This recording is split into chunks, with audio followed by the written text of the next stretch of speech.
walaalaha qaar oo soo qorayaan arkayay hadda ka hor maalin dhaweyto barnaamijkan ku jiray waxay soo qorayeen haweenaydu sababta laba nin loogu banayn waayo inay hal mar guursato yacni ninka waxaa loo fasaxay hadduu awoodo hal haweenaya laba saddex ilaa afar inuu guursado hal meher ku qabto waa loo fasaxa soo maaha maxaa haweenayda loogu diiday ayadoo nin uu qabo nin kalena inay guursato laba nin isku wado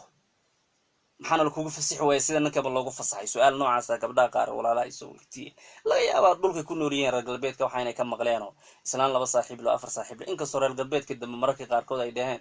ama afrikaanka dambe hal saaxiib baa kugu filan mid labaad ma rabtid inkastoo ay dhaheen way ku wareereen dee wixii hore caafimaad darray ka qaadeen islaamku wuxuu ka digay waay haweenaydu haddii nin uu qabo waa xaaraam nin kale inay guursato bal ninkaa hadduu furo ilaa ay ciddada ka baxayso waa xaaraam inay nin kala guursato hadday guursato ay dhacdana ayadaa caafimaad darradeeda ka shaqaysay iyadu waxay isleedahay aargoosa ama hirigale ayadaa caafimaad darradeeda ka shaqaysay cilmiga casrigan ee bini-aadankan hormaray wuxuu soo saaray shay sharcigeenna qarniyaal ka hor uu noo sheegay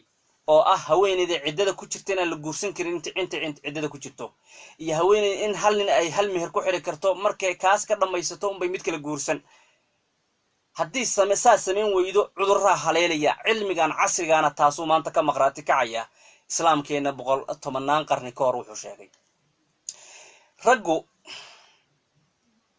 raggu waa kala duwan yihiin unugyadooda shahwada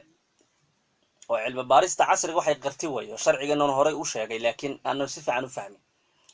unugyadooda dareemayaasha iyo shahwada waa kala duwan yihiin mid walbana wax u gooniyaa jira haweeneyda marka suurtagal ma ahan ilma galeenkeeda laba rag unugyadoodii shahwo inay ku kulmaan suurtagal ma aha hadday iskugu imaadaanna haweeneyda ilma galeheeda waxaa ku dhacaya kansarka ilma galeenka iyo xanuuno kaloo kasii halisan baa ku dhacay sida darteed islaamku wuxuu ku leeyahay nin baa ku bannaan ninka marka haddaad rabin uu ku furo marka ciddada ka bacdi kadib baa guursan karta xataa inta ciddada ku jirta maaha waayo ciddadu waa muddada ninkii hore ee haweeneydan furay ee ay isu soo qabi jireen unugyadiisii shahwada ee haweeneyda jirkeeda ku dhex jiro ku dhex faafsan muddada arrintaa suntaa oga bixi karto wayo muddada ciddada kadib ayadoo nadiif ah oo ninkii hore qabi jiray wixii uu yani hawshoodii ay uu ka baxay oo nadiifa oo sideedii asalka ahayd ayaa nin kala guursanay ciddada saasa loo jibay ciddada waa maxay ninka isqabi jirteen oo ku furay hawlihiisii waa inta la isticmaalay shahwadan jirkooda dhan bay galaysaa lidalika xataa cabdullaahi ibn mascuud ilaa ka raali noqo xadiiska markii laga warramayo abu saciid al-khudri sahih muslim ee sida qofka bini'aadanka ilaahay hooyada raximkeeda ugu abuuro ayaa cabdullaahi ibn mascuud waxaa laga sheegay inuu yiri haweeneyda markay wallacayso biyaha ragga markay ku dhacaan jirka dhammaan bay galaan markay xaaladda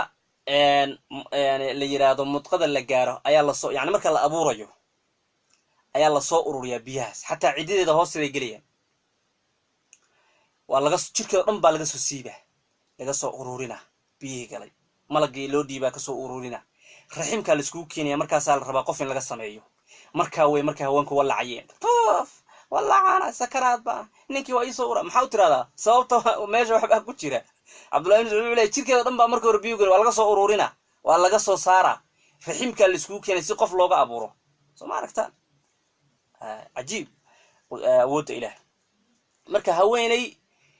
nin labaad ayadoo nin kale ku xiran nin kale qaba oo isticmaala nin kale inay